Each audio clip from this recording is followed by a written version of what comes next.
Hi అండి. Today పొదరిల్లు episode ఏం జరిగిందో చూద్దామా? అందరూ ఫంక్షన్ నుంచి బాగా జరగడం వల్ల అందరూ ఫంక్షన్ చూసుకుని భోజనాలు చేసి వెళ్ళిపోయాక వీళ్ళని కూడా కూర్చోపెట్టి అందరూ కలిసి భోంచేస్తారు. భోంచేసినప్పుడు ఇంకేమీ మాట్లాడకుండా కామ్‌గా ఉంటుంది మహాలక్ష్మి. అది చూసిన చక్రి ఏం మాట్లాడకుండా కామ్‌గా ఉంటాడు. అలా అయిపోయిన తర్వాత కాసేపటికి మహాలక్ష్మి తింటూ ఉంటుంది. ఈ లోపల చక్రి వాళ్ళ అన్నయ్య పెద్ది అసలు ఏమీ మాట్లాడకుండా అదో రకంగా ఉంటాడు. ఎందుకంటే ఆల్రెడీ ఆయనకి విషయం తెలుసు. అనుకోని పరిస్థితిలో పెళ్లి చేసుకున్నారు తప్ప వీళ్ళు నిజంగానే ప్రేమించుకోలేదని. దీనివల్ల మా కుటుంబం ఏమవుతుంది అనే ఆలోచన ఆయనకి పడింది.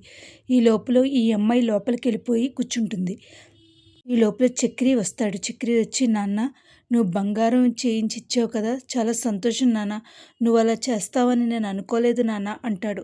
అనేసరికి నీకోసం ఆ అమ్మాయి కోసం చేయించాను రా, మరి ఇంటి పరువు కోసం చేయించాను రా అంటూ ఉంటాడు. ఈ లోపల మహాలక్ష్మి దగ్గరికి వెళ్ళిన చక్రి, ఈ సారీ అండి, థ్యాంక్ యూ సో మచ్. నా కోసం మీరు వచ్చి స్టేజ్ మీద ఉన్నారు, అందుకు చాలా థ్యాంక్ యూ సో మచ్, మీకు రుణపడి ఉంటాను.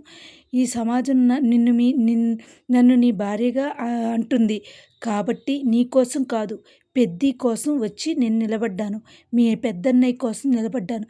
కేవలం మీ పెద్దన్నయ్య కోసమే. మీ ఇంటి పరువు పోతుంది అని అన్నప్పుడు నేను వచ్చి నిలబడ్డాను. అంతే తప్ప మీ గురించో ఎవరి గురించో కాదు. అర్థమవుతుందో? ఒక ఆడపిల్ల విధానం అర్థం చేసుకోలేని వ్యక్తివి నువ్వు అని చెప్పేసి చక్రిని చెడమడ తిట్టేస్తుంది. తిట్టేసి ఇంకా తను బయటికి వెళ్ళిపోయి పడుకుంటాడు. వాళ్ళ పెద్ద తమ్ముడు, చిన్న తమ్ముడు, చక్రి ముగ్గురు పడుకుంటారు. వాళ్ళిద్దరు పక్కన పడుకుంటాడు చక్రి.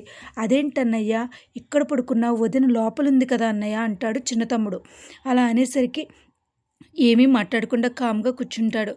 ఈ లోపల పెద్ది వచ్చి, రే నీకెందుకురా, నీకు అవన్నీ ఎందుకు, వాడు ఇక్కడే పడుకుంటాడు, అందుకని మీ ముగ్గురు ఇలా పడుకోండి అని చెప్పేసి బెడ్షీట్ ఇచ్చేస్తూ ఉంటాడు. బెడ్షీట్ ఇచ్చేసి పడుకుంటూ ఉంటాడు. పెద్ద ఆలోచనలో పడతాడు. ఏంట్రా ఈ పరిస్థితి, అసలు ఏం జరుగుతుందో నాకేమీ అర్థం కావట్లేదురా. అసలు ఇప్పుడు ఈ అమ్మాయికి ఏమో నువ్వంటే ఇష్టం లేదు, నువ్వేమో పెళ్లి చేసుకున్నావు, అసలు ఈ విషయం ఎక్కడి దాకా వెళ్తుందిరా, ఆల్రెడీ మన అసలు ఏదోటి అంటూనే ఉంటున్నారా అని చెప్పేసి వాళ్ళ అన్నయ్య పెద్దన్నయ్య చక్రితో అంటూ ఉంటాడు. ఏమీ అర్థం కాని స్థితిలో చక్రి సైలెంట్గా ఉండిపోతాడు. ఏమీ అర్థం కాకుండా అలా ఉండిపోతుంటే ఏం చేయాలో తెలియక చక్రి ఆలోచనలో పడతాడు. ఇలా అందరూ పడుకుంటారు. పడుకుని పొద్దున్న లేచేసరికి మహాలక్ష్మి బయటకు వచ్చేసరికి కరెక్ట్గా చక్రి వీళ్ళ తమ్ముళ్ళు అందరూ అన్నయ్యలు అందరూ కూడా ఇష్టానుసారంగా కూర్చుంటారు. ఇష్టానుసారంగా పడుకుంటారు. ఇష్టానుసారంగా పడుకునేసరికి మహాలక్ష్మికి చాలా చిరాగ్గా అనిపిస్తుంది. అది చూసిన చక్రి, అది చూసిన పెద్ది, ఏంటి ఇలా పడుకున్నారు అలా అని చెప్పేసి వెళ్ళి కవర్ చేస్తూ ఉంటాడు. ఈ లోపల బట్టలు పట్టుకుని బయటికి వెళ్ళి ఆరేసుకుందాం అనుకునేసరికి వాళ్ళ మామగారు లెగిసి పెద్దగా కేకలేస్తాడు. ఇవన్నీ చూసిన మహాలక్ష్మి, ఇక్కడ ఉండడం మనకు కరెక్ట్ కాదు, సరైన ఇది కాదు, వీళ్ళకి ఏమీ కనీసం మినిమం కామన్ సెన్స్ కూడా లేదు, కాబట్టి ఏం చేయాలి, మనం వెళ్ళిపోవాలి అని చెప్పేసి అనుకుంటూ ఉంటుంది. ఈ లోపల నిద్రలో ఇచ్చిన చక్రి లేచి చూస్తాడు. చక్రి లేచి చూసి, ఏంటి ఇలా ఇలా ఎక్కడున్నా మహాలక్ష్మి ఎక్కడుంది అని చెప్పేసి మహాలక్ష్మి కోసం వెళ్తూ ఉంటాడు. వెళ్ళేసరికి అక్కడ బయట కూర్చుంటూ ఉంటుంది మహాలక్ష్మి.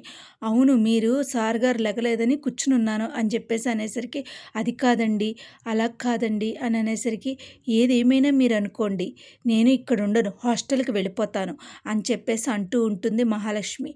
ఏం చేయాలో తెలియక మహాలక్ష్మి అలా అనేసరికి పెద్ది చక్రి అలా ఉండిపోతారు, స్టన్ అయిపోతారు. కానీ మహాలక్ష్మి ఉంటే బాగుంటుంది అనుకుంటాడు పెద్ది. కానీ ఆ అమ్మాయి వెళ్ళిపోతానంటుంది. ఏం చేయాలో ఏం మాట్లాడాలో తెలియట్లేదు. కానీ ఈ లోపల అనుకోని వాళ్ళ ఈ ఫంక్షన్లో చక్రి వాళ్ళ పెదనాన్ని వాళ్ళ నాన్న కొట్టేసరికి ఆ కేసు అతని మీద పడుతుంది. అతని మీద పడేసరికి ఇంట్లో పోలీసులు వస్తారు. పోలీసులు వచ్చి ఏం చేయాలో తెలియక అలా ఉండేసరికి, ఇతనేనండి నన్ను కొట్టింది అని అనేసరికి, అవును నేనే కొట్టానని పోలీస్ స్టేషన్కి ఎవరు మాట్లాడకపోయేసరికి మహాలక్ష్మి అంటుంది, మీ ఇంట్లో ఒక పద్ధతి లేదా, ఒక ఇంటికి పెద్ద వ్యక్తి లేడు, అక్కడికి వెళ్ళిపోయాడు, పోలీసులు పట్టుకెళ్ళిపోయారని మినిమం కామన్ సెన్స్ కూడా లేదు మీకు అని చెప్పేసి అంటూ ఉంటుంది మహాలక్ష్మి. అసలు ఏమీ అర్థం కాకుండా అందరూ స్టన్ అయిపోతారు. అసలు ఇక్కడే స్టార్ట్ అయిందండి. కానీ అసలు మహాలక్ష్మి హాస్టల్‌కి వెళుతుందా? లేకపోతే ఈ ఇంటిని చక్కదిద్దుతుందా? అనేది మన కమింగ్ ఎపిసోడ్‌లో తెలుసుకోవాలి. కానీ అసలు ఎపిసోడ్‌లు ఇంకా జరిగితే గానీ అసలైన సీన్‌కి రాదండి. అసలు ఆ ఇంటిని చక్కదిద్దుతుందా? లేకపోతే ఏమవుతుందా అనేది చూడాలి. కానీ అసలు ఇది టాప్ సీరియల్ అవుతుందా? ఏంటి అనేది మనం చూస్తే ముందు ముందు ఎపిసోడ్‌లో చూస్తే తెలుస్తుందండి. నా వీడియోస్ కనుక మీకు నచ్చినట్లయితే లైక్ చేసి, షేర్ చేసి, సబ్స్క్రైబ్ చేయండి. Thank you so much. Thank you.